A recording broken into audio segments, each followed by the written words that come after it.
আসলে আমরা আজকে এখানে এসেছি আসলে হাদি ভাইয়ের যে বিক্ষোভ সমাবেশ ছিল সেটাতে আসলে অংশগ্রহণ করার জন্য, কিন্তু এটার সাথে আসলে আমাদের আরও কিছু জিনিস আসলে আমাদেরকে নেক্সট আসলে চিন্তা করতে হবে যে আসলে আমাদের হাদি ভাইয়ের মতো যারা যুগ যুগ ধরে যারা আসলে ইন্ডিয়ান আধিপত্যবাদ বা হেজিমনির বিরুদ্ধে যারা কথা বলেছেন, আসলে তাদের আসলে পরিণতিগুলো কি হয়েছে।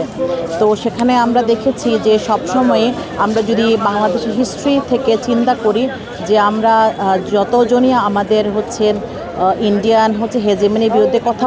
বলেছেন তাদের অ্যাকচুয়ালি আসলে মানে ওনাদের উপর বিভিন্ন ধরনের অত্যাচার চলে এসেছে, নির্যাতন চলে আসছে এবং হচ্ছে এটার বিরুদ্ধে আসলে আমরা জনমত গড়ে উঠেছে ঠিক আছে, কিন্তু যে আসলে সেন্ট্রাল যে জায়গা থেকে বা সরকারের যে জায়গা থেকে যতটুকু পদক্ষেপ নেওয়ার কথা ছিল সেটা নেওয়া হয়নি। কারণ গত লাস্ট 17 ইয়ার্স আমরা দেখেছি যে আমরা বাংলাদেশে পুরোটাই আমরা যদি বলি যে পুরো ডিসিশন মেকিংই ছিল ফ্রম দিল্লি। তো অ্যাকচুয়ালি আসলে এটা আমাদের সার্বভৌমত্বের জন্য কতখানি মানে ভালো বা কতখানি সুইটেবল, তো সেটা আসলে অ্যাকচুয়ালি আমাদের চিন্তা করার সময় এসেছে। এখনকার জেনারেশন যারা আছেন আমরা আশা করব যারা হচ্ছে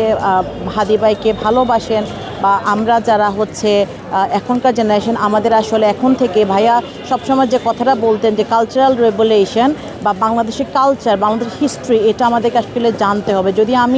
আমি বা আমরা বাংলাদেশের কালচার এবং হিস্ট্রি জানি তাহলে আমরা আশা করি যে আমরা আমাদের হাদি ভাইয়ের যে স্বপ্নটা ছিল সেটা আমরা ইনশাআল্লাহ সেটা পূরণ করতে পারবো। আর আমরা সরকারের কাছে আসলে এই ব্যাপারটাতে আরেকটু হচ্ছে স্ট্রংলি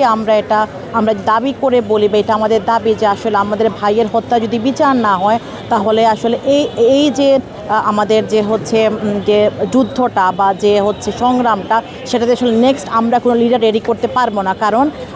এই জিনিসটা এটা আমাদের মানতেই হবে যে যখন হচ্ছে কোনো সরকার ভয় দেখায় বা হচ্ছে কোনো একটা গোষ্ঠী ভয় দেখায় তখন যদি আমরা যে ধরনের অত্যাচার বা নির্মমতা বা যে হত্যা যখন চলবে সেটা যদি আমরা বিচার করতে না পারি আসলে নেক্সট কোনো লিডার আমরা অ্যাকচুয়ালি কেউ সাহস নিয়ে আসবে না। সো আমরা সরকারের কাছে স্ট্রংলি এটা দাবি জানাচ্ছি যে আমাদের ভাইয়ের হত্যাকারী দ্রুত